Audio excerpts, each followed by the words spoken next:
Thank you, Michaela, for this lovely introduction. Ladies and gentlemen, friends, good evening, shalom, erev tov to all of you. And one slight correction on the introduction. The chair in Israel Studies at Monash University is not me. It's my much more deserving daughter, Professor Fania Oz Salzberger, who is here with us. I wish to thank the Shalom Institute and the Graf family for having me and my family here this evening. It's a great honor. And I wish to thank our wonderful hosts here in Sydney for their unforgettable hospitality in land, on sea, and air. This evening we are not going to discuss Israelis and Palestinians. We are not even going to discuss literature, storytelling, and reading. We are going to focus on a topic which I regard as probably the single most urgent topic of our time: fanaticism. Fanaticism is all over us. Certain scholars claim, like Huntington, that the drama of our day is the clash between East and West, between Islam and Christianity, between the rich and the poor, between the Arabs and the rest of the world. I think the clash, which is going to become the syndrome of the 21st century, is the clash between the fanatics of all colors and trades and brands and the rest of us. The 9/11, 10 years ago, was not an attack of the poor on the rich. Otherwise, the attack would have come from Africa, the poorest, and launched against the rich Arab Gulf states in the Persian Gulf, the richest. It is not the war of civilizations. It is the war between those people who believe that the end justifies all the means, and the rest of us who believe that not every end justifies the means, and certainly no end justifies all the means. Ladies and gentlemen, just a few days ago, a young Norwegian man detonated a car bomb in the center of Oslo, in front of the Prime Minister's office, then went to a resort island and massacred over 70 young boys and girls. When caught, he claimed that he had done so in the name of Western civilization, in the name of the white race superiority, in the name of Christianity, and in defense against the invading Islam. Interesting question. Why would such a man not massacre Muslims? Why massacre Norwegian, white Christian Norwegian boys and girls like himself? Because he was busy, like all fanatics, changing the others. The fanatic is, all fanatics, every kind of fanatics, is always involved in changing other people's minds and hearts. The fanatic is a great altruist. He is more interested in you than in himself or herself. He wants to change you for your own good. He wants to save your soul for you. He wants to rescue you from your own prejudices or ideas or opinions. He wants to cure you from your voting habits or praying habits or smoking habits. Fanaticism is very ancient. It's older than Islam. It's older than Christianity or Judaism. It's a basic component in human nature. I think fanaticism is a bad gene. And potentially, there may be something of a fanatic in each and every one of us. So let's be aware of the potential internal fanatic in every one of us. I think bin Laden, who died a few months ago, differs from people who blow up abortion clinics in America in the scope of his action, in the magnitude of his action, but not in the nature of his action. He is out to change other people. He is out to save the world from something. He's out to improve the world as he regards improvement. Ladies and gentlemen, my childhood in Jerusalem rendered me quite an authority in comparative fanaticism. And let me say in passing that perhaps it's high time that every university and every school in the world start a course in comparative fanaticism, because it's all over us. It's everywhere. And it is the syndrome of our time. Jerusalem of my childhood was full of messiahs, prophets, and redeemers. Everyone had his or her personal formula for instant universal redemption. Not everyone was violent.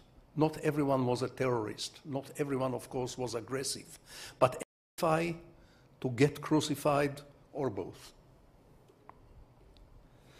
Even in today's Israel, every line by a bus stop is likely to catch a spark and turn into a fiery street seminary with total strangers passionately arguing about politics and religion and history and political and metaphysical good and evil.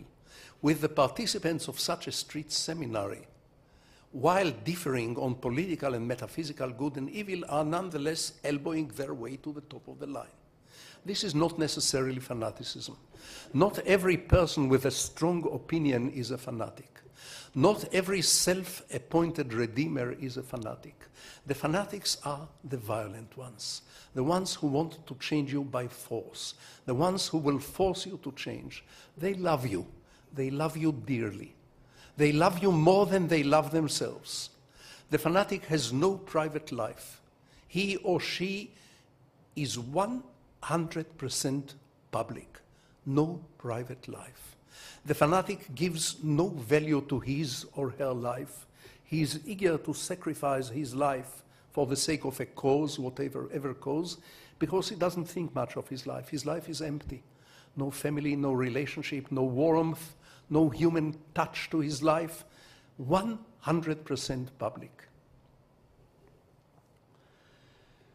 As a little boy, I have to confess that I was a little fanatic. The first words I ever learned to pronounce in English, except for yes and no, were the words "British go home," which is what we kids, Jewish kids in Jerusalem, used to shout at the British patrols as we were throwing stones at them in Jerusalem of the 1940s, in the original Intifada, the Intifada of the Jews against the British. As a 7-year-old boy, together with 2 devoted young friends, we built an awesome rocket and aimed it at the Buckingham Palace in London, planning to present the King of England with an ultimatum. Either you give us back our land by Yom Kippur, by the Day of Atonement, or else our Day of Atonement is going to become Great Britain's last day of judgment. The rocket consisted of a broken motorcycle and the remains of an old refrigerator. And the reason Britain survived my zeal and my friend's zeal is that we didn't quite succeed in developing the guiding device and the right fuel. And the British were smart and they pulled out quickly. But I was a slogan-screaming little chauvinist. I was self-righteous like any fanatic. I was utterly convinced that the Jewish Zionist cause is 100%, 110% right, and every other cause, every opposing cause is evil, dangerous, and deserve to be wiped off the face of the earth. The Arabs hated us, they were evil. The British were against us, they were evil. The rest of the world was not sympathetic, it's an evil world. Black and white, just like that.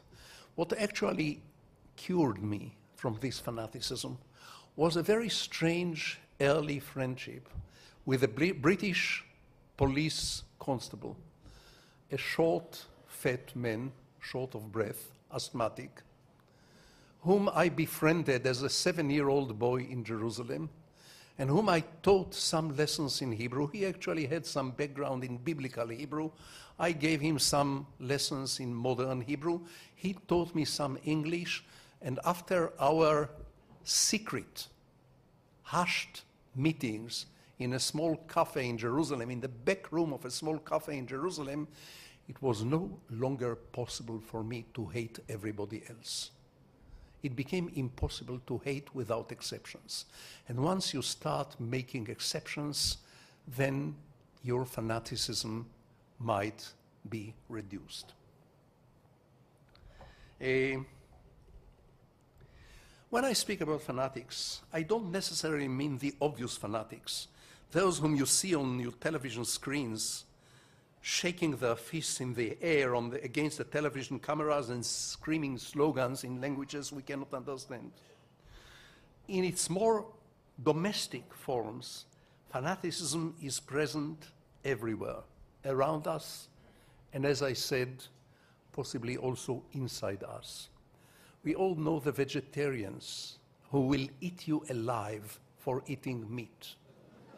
We all know the anti-smokers who will burn you alive for lighting a cigarette. Do I know the pacifists, some of my colleagues in the Israeli peace movement, who are willing to shoot me through the head just because I have a slightly different idea on how to make peace with the Palestinians? Actually, I'm not saying that everyone who raises his or her voice against something is a fanatic. I'm not saying that everyone with strong opinions is a fanatic. I am saying that the seed of fanaticism is in uncompromising self-righteousness, violent, uncompromising self-righteousness, the curse of many generations, and in particular, the curse of our generation. Of course, there are varying degrees of evil, and I will be the first to differentiate, and I think differentiating is a moral obligation of every one of us. Great evil, different degrees of evil. A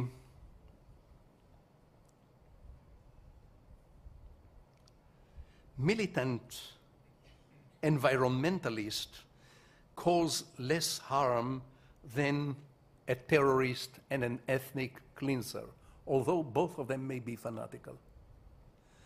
And there is also a spatial interrelationship between fanaticism and kitsch. The fanatic lives in the world of kitsch, in a world of good guys and bad guys, in an everlasting Hollywood movie with nice guys and ugly guys. Many people treat the Israeli-Palestinian tragedy as a clash between right and wrong, as a Hollywood movie. Essentially, it is not. It is a tragic clash between right and right. Sometimes it's a clash between wrong and wrong. Often it is a clash between wrong and wrong. But black and white it is not. The fanatics on all sides are trying to paint it in black and white.